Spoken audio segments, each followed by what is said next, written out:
Hey there, I'm Brooke Thomas. As you can see, not John Iadarola. This is still the damage report, but John's out this morning, and so I'm filling in with you. And although John is not here, it is still Jayar Wednesdays. These things don't change. No, they can't change. What's going on, you know? Brooke? Hey. This is, what do we call this, cranberry? Maroon wine? Oh, maroon wine. See, it's I knew a there wine color, yeah. I knew it was gonna be a color that's not a color and like a thing, because that's usually if it's, But it's a color of the best thing. that it works. But then also when there's wine color, what about the white wine? Is that a color as well? If I'm wearing gold, is that considered wine? First of all, it's kind of clear. It's like a yellowy clear. Yeah, it's kind of pea. It's see-through. I think you're doing too much, okay? But it is, Jayar Wednesday, thank you. My coffee's getting cold. I wish I had, little known facts. Let's go ahead and tell you. Okay. Brooke Thomas has a coffee warmer. That you made fun of me when I brought it here, and you use it more than I do. Do you remember that you made fun of me? This was my story.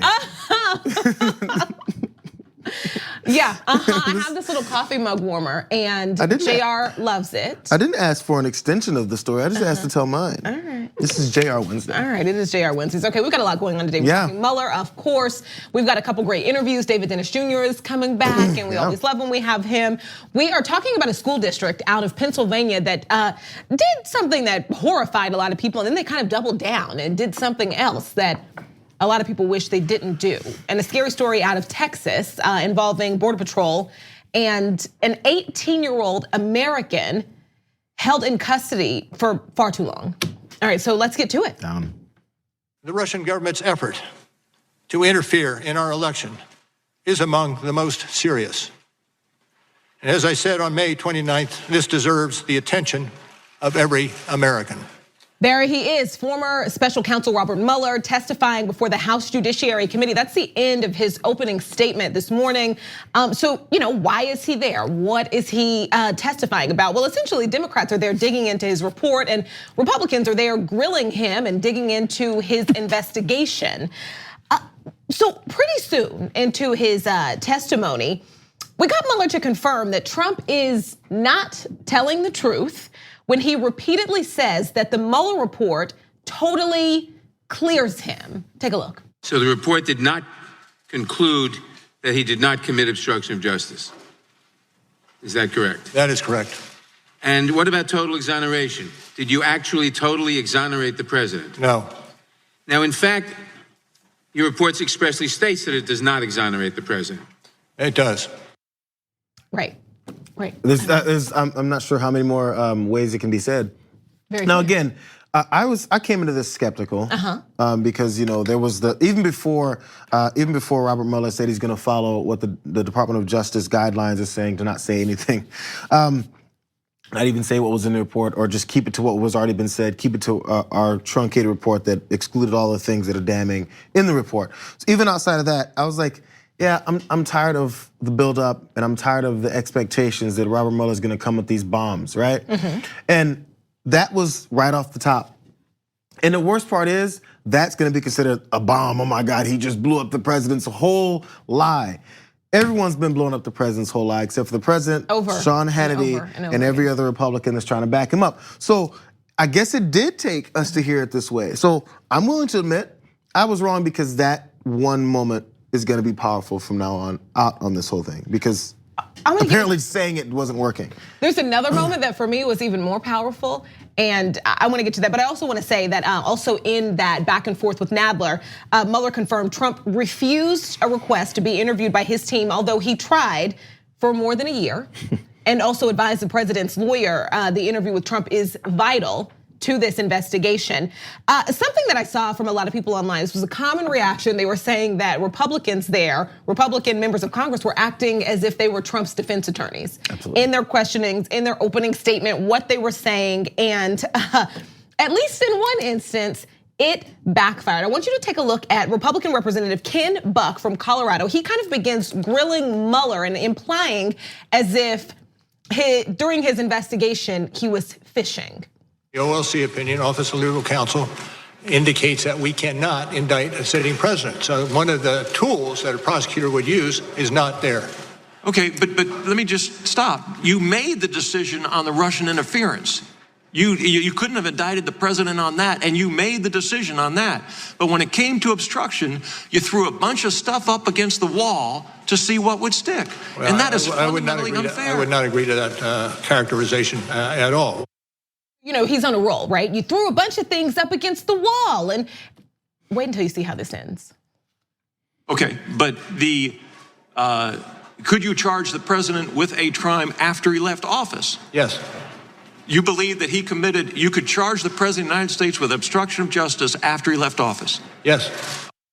I tell you, that is not at all. You can tell that's not the response he thought he was getting. It's weird. Okay, you know how they always say, and a lot of these guys are attorneys, and this was specifically happening when Kamala Harris was grilling folks on different. I forget which hearing it was, but I think it was actually a bar when she had him tied up in knots. They said a good attorney never asks a question they don't know the answer to. I think that's the saying. I'm not. That's good. Yeah. Right? I feel like I've heard that. We'll have to consult with Adrian about that. But so he's asking the questions. This I guess a representative is asking these questions. You're supposed to know where this is going. Of course, you should know that obstruction of justice charges would happen to anyone else. You don't have to be deep into the facts to realize that. It's been said over and over again. The actual reason why they couldn't charge him is because he's the president. How did you not read that part? I didn't read the entire Mueller report, and I know that part. It's been said over and over again. You have to ignore the facts and be so deep into your own fanfare that in order to come to a hearing like that and think you have I got him. In reality, you've just shot yourself in the foot. How do you come in like that? Right. How do your aides let you come in like that? Right. And you could tell he felt like he was on a roll, though. You could tell. Like, by the way, he says, you're just throwing stuff up against the wall and to see what's stuck. And Mueller's like, well, no, very calm. I don't agree with that characterization. Okay, well, what about this? So can they? Yes. Yes, actually. Yes, actually, that can. And by the way, even if you were listening to the previous interaction, he said because of the determination about a sitting president, we can't charge. He just said it again. So if you're listening to the flow of the conversation, you'd go, so that means if he's not a sitting president, then 2 + 2 is 4, and then 4 means that if he wasn't a sitting president, we would charge him. So why would you ask that question? Why would you ask that question? He just told you that 2 + 2 is 4, and you go, hey, but what about 3 + 1? It's like, that also equals 4. Yeah, that's 4. Jesus. Yeah, do you want to talk Don McGahn? So, former White House Don McGahn. So, obviously a huge part of this investigation, a huge part of the Mueller report. You may remember that the president was seemingly angry at Don McGahn after it came out that Don McGahn's, I guess his answers, his interview was a massive part of the Mueller report, and the president wasn't happy with that. So today, Mueller confirmed Trump ordered former White House counsel Don McGahn to lie. Take a look at this. And to be clear, the president is asking his White House counsel, Don McGahn, to create a record that McGahn believed to be untrue while you were in the midst of investigating the president for obstruction of justice, correct? Generally correct. And Mr. McGahn was an important witness in that investigation, wasn't he? I'd have to say yes. I have to say yes. But it's like just even in that. So the president ordered, there's a lot of extra words, but the president ordered him to do something that he knew was a lie, that everyone knew was a lie. Ooh, generally correct. That's massive. The only problem with all of this is that we knew all of this. Right. And again, maybe that's what can come from this is actually the rest of the general public, and I don't expect any sitting Republicans to actually get this, because actually many of them do, or any of them to publicly get that this is what has been said over and over again. So no matter how many times you have Trump and his surrogates say no collusion, no obstruction of justice, it's been proven over and over again. The Mueller report says so. The Mueller report says so. They said it over and over again. Right. So where people, because they know the laziness of Americans, will not read it or won't listen to folks who have read it. And I get it. It's 1,000 pages, right? I don't expect everyone to read it. Right. Right? Sure. I don't. But if someone who has read it, that's the point of people who do that job, you listen to what they've said come out of it. Not the guy who's the focus of the report, because what do you think he's gonna say? Right. It doesn't make any sense. So also, the other part the Republicans did throughout this here, I was listening and watching most of the morning. Many of the things the Republicans are doing through this was since they can't dispute the facts, which when they tried to, it ended up backfiring on them. Then it goes to the character assassination of Mueller himself. You were up for the, which job was he up for? They said he interviewed for a job with the president. Oh, right, yeah, which wasn't You true, right? had surrogates that were Democrats, right? And every time they expected to be this, oh yeah, I'm sorry, you got me. And it ended up being frustrating because he said, at one point, I think it was, he said, I don't analyze any of the backgrounds of people who work for me. I don't ask, are you Republican or Democrat? You know why? Because that's what he's supposed to do. Right. And we also know that there was many Republicans that worked for him. There's Democrats that worked for him because he said, I need people that are gonna do the job. This is not a partisan situation. Right. So they went into it expecting all this. Again, not knowing the answer. How, I don't think you knew if you go in and say, well, aren't you corrupt? Didn't you hire Democrats because you were against President Trump? He's gonna say, no. No, a lot of just simple yes or no answers that are not going their way. Before we go to break, I want your thoughts on, what do you think is gonna come from any of this? All of this. Because just to note, Mueller is also testifying before the House Intelligence Committee also today. And that may have already happened. It hadn't happened. Yeah, it was scheduled to happen about an hour ago, but it was running late. It all depends, I mean, at least from the first half of the day, you're gonna have this at least get repeated over and over in news cycles now. We're gonna have to see what the spin that comes through from the right-wing media does, because that's where the focus of many people that are gonna circle the wagons to go to. So people who are looking at this, if they're looking at it, which many of them won't be, they'll look, what are my conservative and Republican friends saying about this? What are my leaders gonna tell me my escape route is from this? That's where we're gonna have the difference. And whatever people in the middle, I'm not sure what the people in the middle would normally think, that's the difference. Folks that are sycophants, we can't deal with anymore. At least as far as convincing them. Yeah. So it's all a matter of the people who actually have an open mind to see what the real truth is. All right, well, we'll see what happens. We're coming back. We're gonna have David Dennis Jr. on the show. We're gonna talk more about Mueller, more about Trump. Stay with us. We need to talk about a relatively new show called the Republic, or UNFTR. As a Young Turks fan, you already know that the government, the media, and corporations are constantly peddling lies that serve the interests of the rich and powerful. But now there's a podcast dedicated to unraveling those lies, debunking the conventional wisdom. In each episode of the Republic, or UNFTR, the host delves into a different historical episode or topic that's generally misunderstood or purposely obfuscated by the so-called powers that be, featuring in-depth research, razor-sharp commentary, and just the right amount of vulgarity. The UNFTR podcast takes a sledgehammer to what you thought you knew about some of the nation's most sacred historical cows. But don't just take my word for it. The New York Times described UNFTR as consistently compelling and educational, aiming to challenge conventional wisdom and upend the historical narratives that were taught in school. For as the great philosopher Yoda once put it, you must unlearn what you have learned. And that's true whether you're in Jedi training or you're uprooting and exposing all the propaganda and disinformation you've been fed over the course of your lifetime. So search for UNFTR in your podcast app today and get ready to get informed, angered, and entertained all at the same time.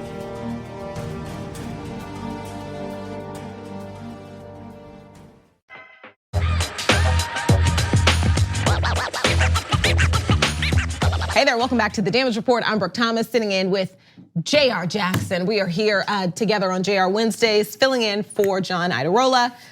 Got a great interview coming up for you. I always love having David Dennis Jr. on, senior culture editor of Interactive One, and just all around greatness, I think. Also, David, super dad today, is that right? Yeah, I got the kids. They're upstairs. They're watching some sort of Netflix show. I hope it's age appropriate, but don't talk about it. I'll find out when this is over what's going on. You have to walk in slowly and quietly. I've won my 7-year-old. You just kind of sneak in and then just look at the look on his face. Don't ask him anything because you're not going to get a right answer. Just look at him, and that's when you get your answer. Yeah, that's the plan. Do a bust in the door, do a little slow roll, and see what's going on. That's good stuff.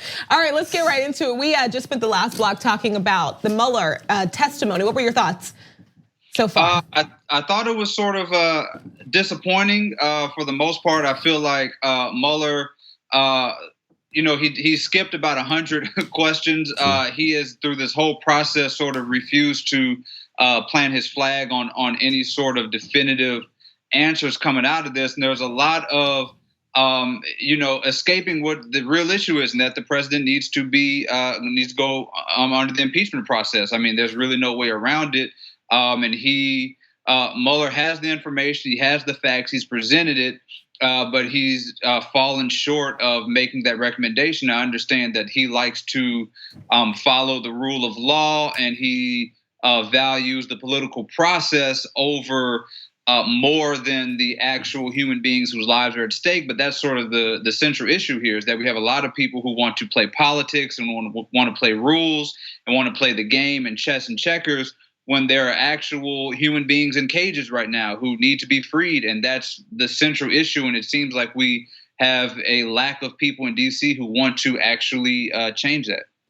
So David, in going into this, I guess because of the conclusion you just came to there, 2 parts. What was your expectations coming into this? And also, even after what was said, because there was some damning things that did come out. After what was said, do you think it's impossible for us to get to that point anyway? Like, you can take the information he did say is as minor as he was putting it, and still get to that expectation, because I didn't expect much from this in the first place. Yeah, I didn't expect much either. I learned in 2016 not to put that much faith in the larger American populace, the political process, to really save this country from itself.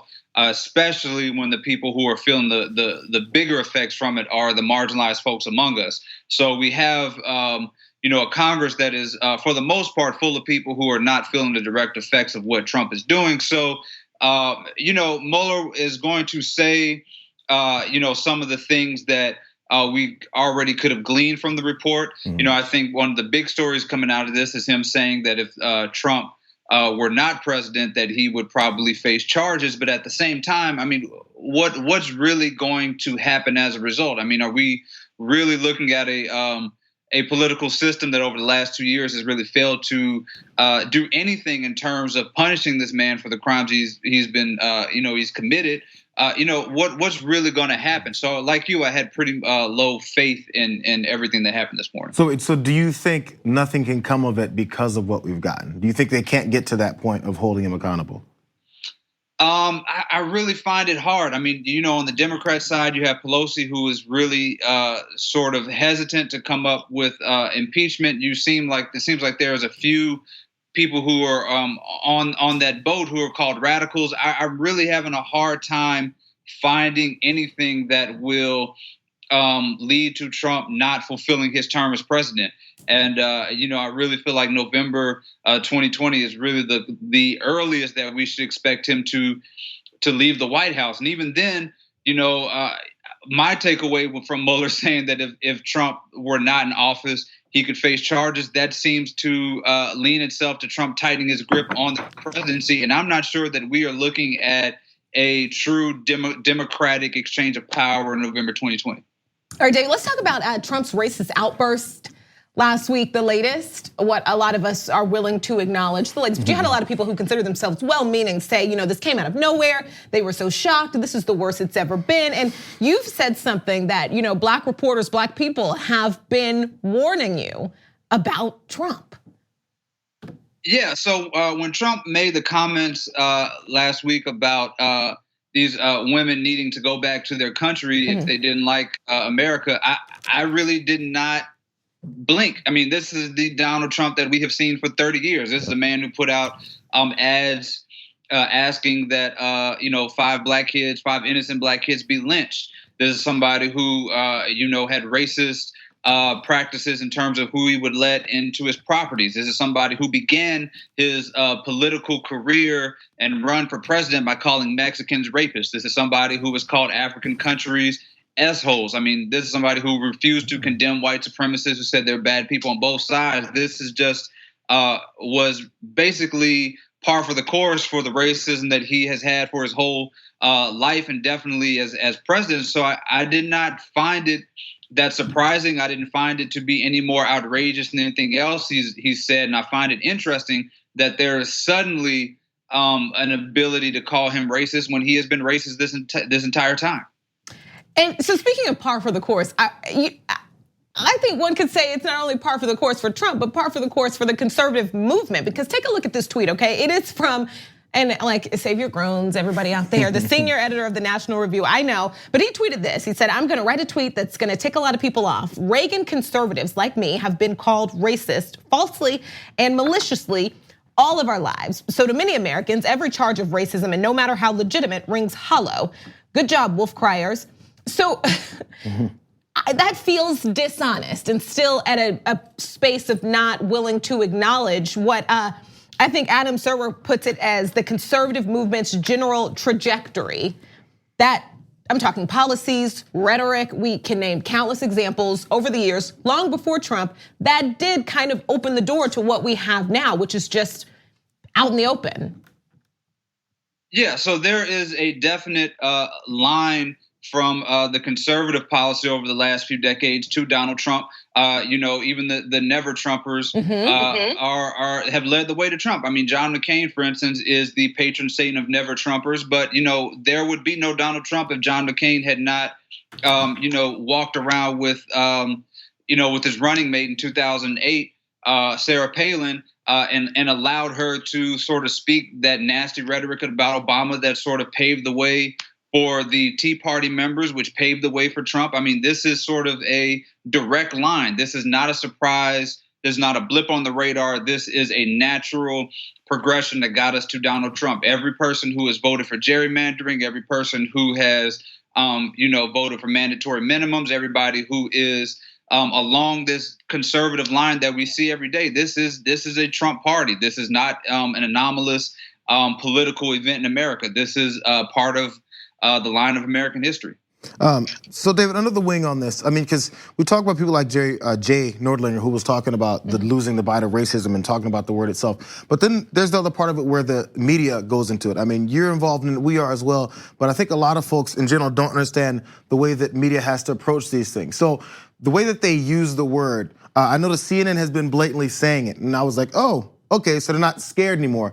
Can you go into maybe reading the temperature that a lot of media figures have to go into in worrying about losing some viewers and readers because of using the word? Is that something that is still so widespread, or is that starting to lose its worry? Yeah, I think what has been missing from the media is a clear, defined sort of style book within their own writing about what constitutes racism, what constitutes a racist. Like, it has been sort of decided that is a subjective term, that is a form of opining, that falls in op-eds and not necessarily in directly reported stories. But the fact is, we have a president who is sort of shifting the paradigm, and we need to have within each newsroom a definition of what is racism. What is racism? What can we call racism in our headlines? It's interesting to me that you can say him telling people to go back to their country is racist, but him saying that African countries are S-holes is not. So that sort of murky ground needs to, we need to get rid of that. And so that is something that newsrooms are struggling with. And one of the reasons newsrooms are struggling with this is because they don't have enough black people in there telling them, sort of helping them and guiding them about what these words mean. Absolutely. There's so much I wanted to talk to you about. We both have so many questions. Me and Jayar here. I love talking to you, David. David Dennis Jr., senior culture editor of Interactive One. Go up there and make sure the kids aren't watching anything bad. Gotcha. Thanks again. Thanks for being here. David is great. All right, we will be right back with lots more. Stay with us.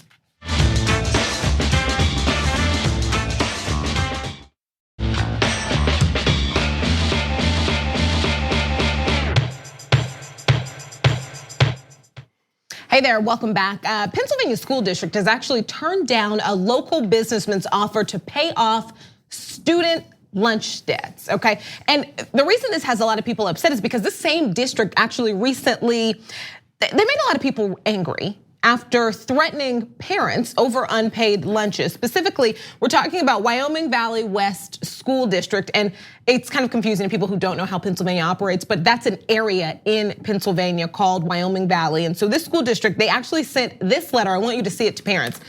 And in this letter, they say that parents, their kids could be recommended to be put in foster care if they don't pay off school lunch debts. And even just that, before I even get to the rest of it, you're a parent. This is horrifying. This is the thing, is there's many ways that schools approach parents, and a lot of times it's in a, hey, we need you type of way, even when it's something like this.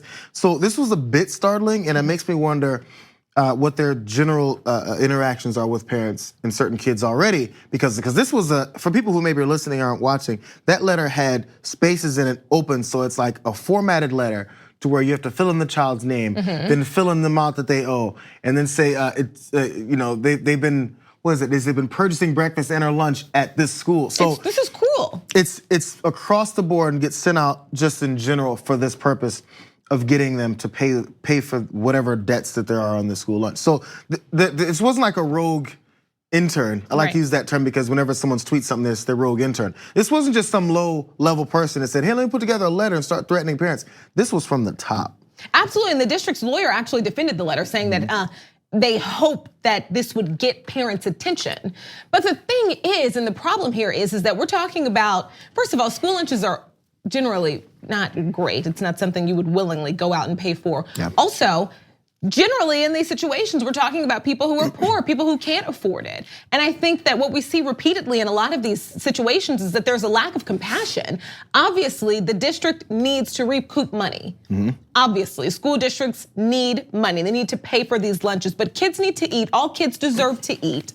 And if a parent can't afford to pay for their kids' lunch, the idea of threatening them to over a $2 lunch, it's horrifying. Or we've got kids that don't get to eat in other districts, kids that are embarrassed in other districts. This is horrible. I went through the free lunch program as a kid. Me too. I remember what it was like. Yeah. And so then the brown paper bag lunches were like, oh, I envy that. Yeah. And people who got like chicken strips or like juice or something like that, for sure. Yeah. So those things, even when the parents do maybe go through the process of making sure that they're on the program, it's still not.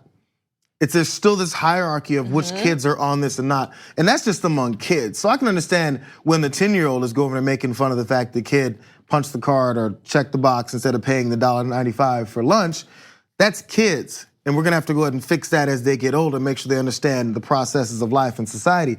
But when you have the entire school district doing this, it's like, are they being run by children? Right. This is the cruelty that comes to another level. Yeah, and so Todd Carmichael, the CEO of La Colombe Coffee Roaster, you guys have probably heard of La Colombe. He actually offered to pay off the more than $22,000 of debt for the students. And as I mentioned earlier, he got a no thanks. Here's what he wrote in an op-ed in the Wilkes-Barre Citizen's Voice about the response he got from the district. Okay, he said, on Monday, we talked to the school board president, Joseph Mazur, to determine the best way to transfer the funds in order to wipe the slate clean and restore dignity to the 1,000 families who received these threatening letters.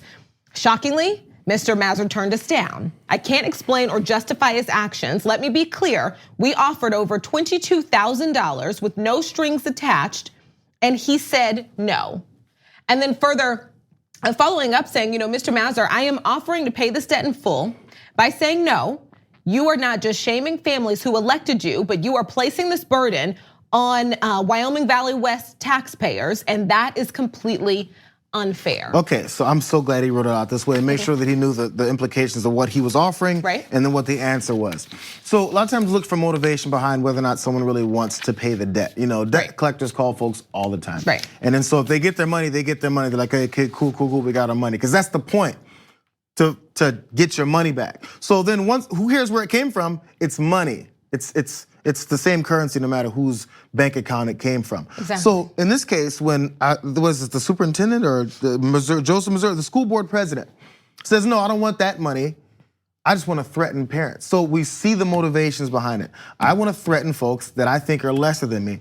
The degree to which people, this isn't just our country, around the world, but let's focus on our country since this is in Pennsylvania, want to make sure that they have this stamp of I'm better than you over 1,000 families is more important than actually doing your job. Right. Somehow this became personal for you to say, you know what, no, I want to illegally threaten parents and tell them their kid's gonna be taken away over whatever debt is there versus getting the money back. So you're just gonna turn down the donation, which actually is the money that you should have in your pocket already. Right.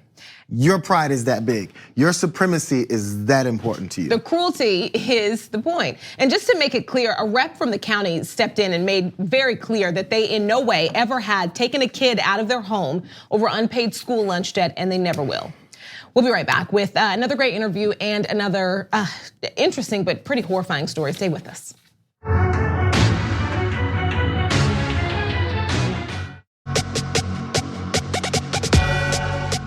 Hey there, welcome back to the Damage Report. I'm Brooke Thomas, sitting in for John Iadarola today, here with Jayar Jackson.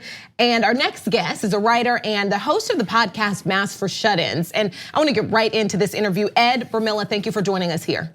Thanks for having me. All right, so after the crowd at a Trump rally chanted, "Send her back," as the president kind of paused to allow it after he had brought up Representative Ilhan Omar, you wrote a piece headlined, "This is going to get worse." Break that down for me. Well, this is Trump's bread and butter, racism, xenophobia, basically mainstreaming white nationalism. And being as that we're a year and a half out from the campaign or the actual election at this point, I just had a flash forward of what 2020 is going to look like if we're already at this point. You know, we all remember living through 2016, which was an unpleasant election to have to follow every day. Now we've gotten 3 years of getting used to Trump saying these outrageous and things that are intended to be shocking. And if this is how he and his base of supporters are behaving already, we can only imagine once they start to get into the the mode of the campaign, maybe if they even start feeling like they're falling behind or in danger of losing, they're just going to keep amping up this kind of rhetoric. So Ed, Jayar, so once you were saying it's going to get much worse, did you, at least specifically from your point of view, did you see this getting much worse once you saw things like this? Was it Charlottesville? Was it their rapists and murderers when he came down the escalator? Because there's so many instances when you could say this is going to get much worse than it did. Because I mean, after rapists and cantaloupe calves that Steve King said, then we get the camps at the border. After S-hole countries, then we get send them back, go back where you came from. When was it that you saw it getting much worse? Because from the beginning it started and it's gotten worse. Well, 2016 was the point at which I suspected things were going to progressively get worse as he gets bolder, as he gets more into the mode of playing to live crowds, which is something he really seems to feed off of. But you're absolutely right. This has been getting worse in essence for 3 years now. My motivation to write this piece was that as we get into the actual 2020 campaign, as he finally joins what the Democratic Party candidates are already doing, the sort of active campaigning mode, that the only way that you can continue to get a rise out of people is to continue to ramp up the rhetoric. And the farther we get into the campaign and the more he starts feeding off of live audiences, the more explicit these kinds of appeals to what's essentially European-style far-right white nationalism are going to become a central theme of his campaign. So I have a question, because this is something that we've been talking about here for a while. As terrible, I think, as people still are right now at calling this what it is, acknowledging how bad this is and saying the word racism, acknowledging that this is bad, we didn't start here, because as we mentioned earlier in the show, one could say that the modern conservative movement has kind of been here. And a lot of people who are never Trumpers they love Reagan. And remember, that's the welfare queen president. And the racism has been there, it's been strong, it's been part of the trajectory that got us to Trump. So what can we do to stop it from getting worse? Even if he didn't behave as explicitly as he does, what realistically can be done?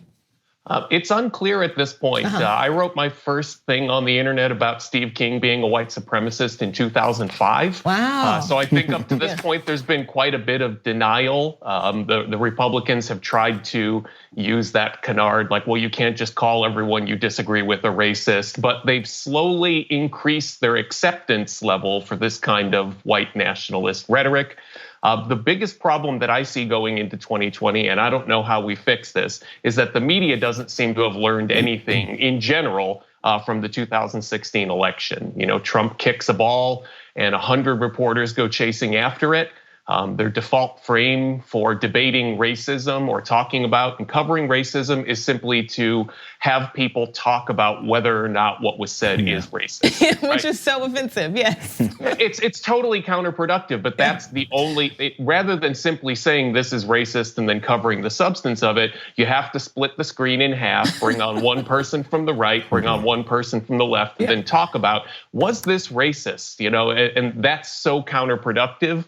And the intent of that is just to let the viewer, essentially say, you decide. If you want to consider this racist, you can, but we're not going to tell you that it is. They're just so afraid to say it. Ed, you brought up the potential distraction because people bring it up a lot when they talk about things that the president does. So to what degree, because this is always one of the debates too, to what degree do you think this is a strategy for getting reelected, because he kind of stumbled into that because he can't help but to spew his racist nonsense. Then once he said it, he has to go with it as a strategy to go against these 4 congresswomen.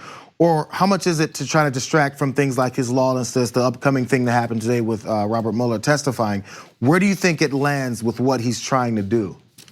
This is a big debate. A lot of the people I know who are in political science, we fall on 2 sides. One is that Donald Trump is an idiot savant who secretly has a brilliant strategy.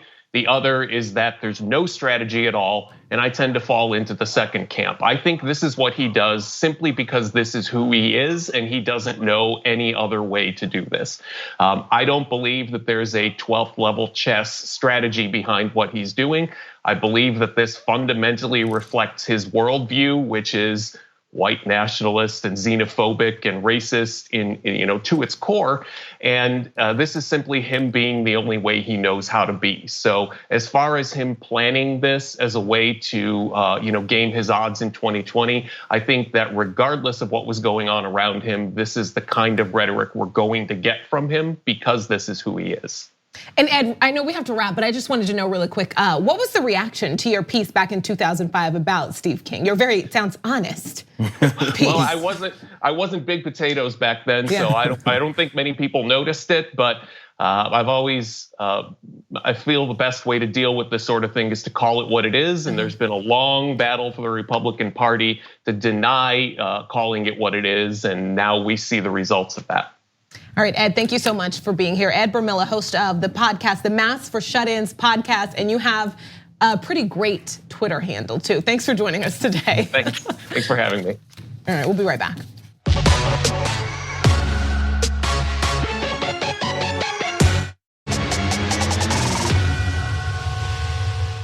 Hey there, welcome back. An 18-year-old US citizen is back home with his family this morning after being wrongfully detained in immigration custody, forget this, more than 3 weeks. His name is Francisco Erwin Galicia. And he was held so long without being able to contact his family that his family actually worried that he had been deported. Here's how it all started, all right? Because he was detained at a CPB checkpoint, a Border Patrol checkpoint in Texas. This is what happened, all right? Galicia was actually traveling with his 17-year-old brother, Marlon Galicia, and a group of friends from Edinburgh, Texas, where they live. They were going to Ranger College in North Texas for a soccer scouting event. That's when they say they came upon a CPB checkpoint.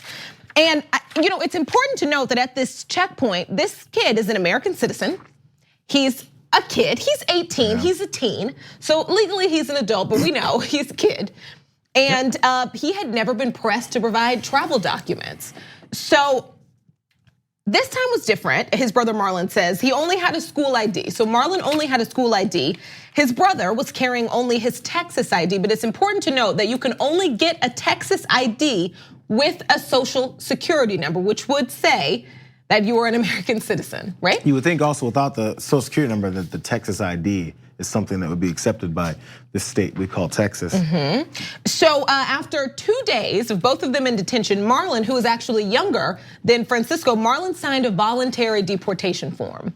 And this is really one of the saddest parts of this story to me. So he says that, I wanna go back though actually, because the two say they were still at this point when they were detained, they were confident they were gonna be able to pass through the checkpoint. Confident they were gonna be able to pass through the checkpoint. They say we were doing something good for our futures. I didn't imagine this could happen. And now I'm so sad that I'm not with my family. This is what Marlon said from Mexico, where he is now staying with his grandmother.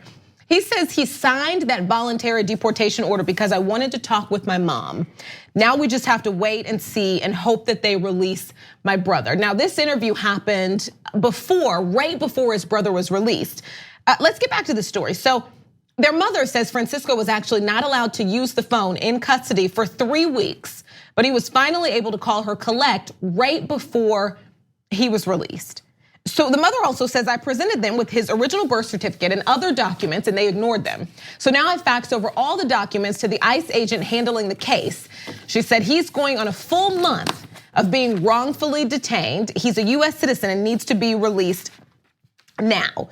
Just a day after the Dallas Morning News reported the story, he was released. After the story went national, after the story went viral, this American citizen who shouldn't have been detained at all was released. His little brother, this family is broken apart. Not only does he have the trauma of basically being in jail for 3 weeks, but his little brother is now in a country that he doesn't really know. Imagine, first of all, we're going to talk following the rules and stuff. This was an immigration checkpoint. Similar to maybe there's a sobriety checkpoint on a Saturday night in a busy area because they know people drink and drive. There's a reason they have these things to make sure they collect people that are potentially breaking the law and they can potentially harm other people in doing so. So imagine you hit to that checkpoint. They give you the eye test. They ask you, have you been drinking tonight? And you go, no, officer, I haven't. And they make you blow into a breathalyzer. What if they make you do everything to prove that you're telling the truth? Then after you blow a 0.00 in that breathalyzer, they go, you know what? Let's throw an ethnicity out there that people used to assume are just drunks. I think Irish, did they assume that about Irish folks before back in the day? Maybe. Drunks. Oh, they assume about Native Americans. Yeah, okay. Native Americans as well, too, they're drunks. Okay. So imagine if they go, yeah, you know what, you blew that 0.00, but you know what? The way you look tells me that you must be lying. This indication, this proof of your innocence must be false because of what's on your face, what's on your body, who you are and where you came from. Imagine that and then see if you still support things like this. Because this is exactly what happened. They gave the exact things and then imagine being held for 3 weeks after that and not being able to maybe make a call to your family. Right, so after almost a month in custody, his mother says an ICE official called her around 2 p.m. and told her that they had found his documents and citizenship to be valid and that he had been freed. And she says, the first thing he said to me was, Mommy, they let me go, I'm free. That just, I think, puts it in perspective how young these people are who were treated like this. And again, he's going home and his little brother is not there. His little brother has been deported to Mexico. And just in case that's confusing, his mother had him in America and then moved back to Mexico while pregnant about a year, when he was a year and a half old, and had his little brother. And then realized that where she was living was not safe and she couldn't live there. And I think that also proves the point that these people don't just want to come to America because America. They don't want to leave their homes. They have to, they want to go back to their homes. They want their homes to be safe. And so she ended up then coming back here and raising both boys here. I think it's important to note that this is not the first time this has happened, and unfortunately, it's not at all going to be the last time this has happened. Immigration and Customs Enforcement agents repeatedly target US citizens for deportation by mistake, making wrongful arrest based on incomplete government records, bad data, lax investigations, and this is all according to a Times review of federal lawsuits, internal ICE documents, and interviews. And since 2002, ICE has released from its custody more than 1,400 people. And after investigating their citizenship claim, just to talk to you about one of the more egregious ones, a New York resident, okay, was locked up for more than 3 years. A New York resident, an American citizen, was locked up for more than 3 years fighting deportation efforts after a federal agent mistook his father for someone who wasn't a US citizen. 3 years. I don't know how these things continue to happen. Actually, I do. Right. I know how. You do. Because there's no deterrence for these types of crimes. Let's keep them call it what it is. Just because you're law enforcement doesn't mean that you're not committing crimes. That's one of the misconceptions we have about law enforcement. Yeah, they can break the law because they have to operate within it, but we don't we don't really care about that because we want to go after the people that we deem are scary. So they talk about criminals. We need deterrence to make sure they don't do things. That's why people love the death penalty. It's going to make other people not do it. What is keeping these guys from doing this over and over and over again? As you said, it's happened before and it's going to happen again because they're not held accountable when they do it. And the people above them cover for them and make sure that they can have the opportunity to do it again. And when it comes down to it, it matches back up with the president saying people who essentially are not white, they're un-American.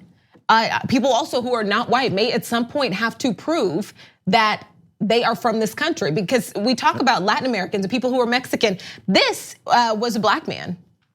Every time it's something 3 else years. they don't, as long as it looks different. Yeah. All right, so we've had fun filling in for John today. This is good. Yeah, this is good. This is a good show. He'll be back tomorrow. And thanks for hanging out with us. I'm Brooke Thomas. This is Jayar Jackson. Jayar Wednesdays. Thanks for watching. Always good times.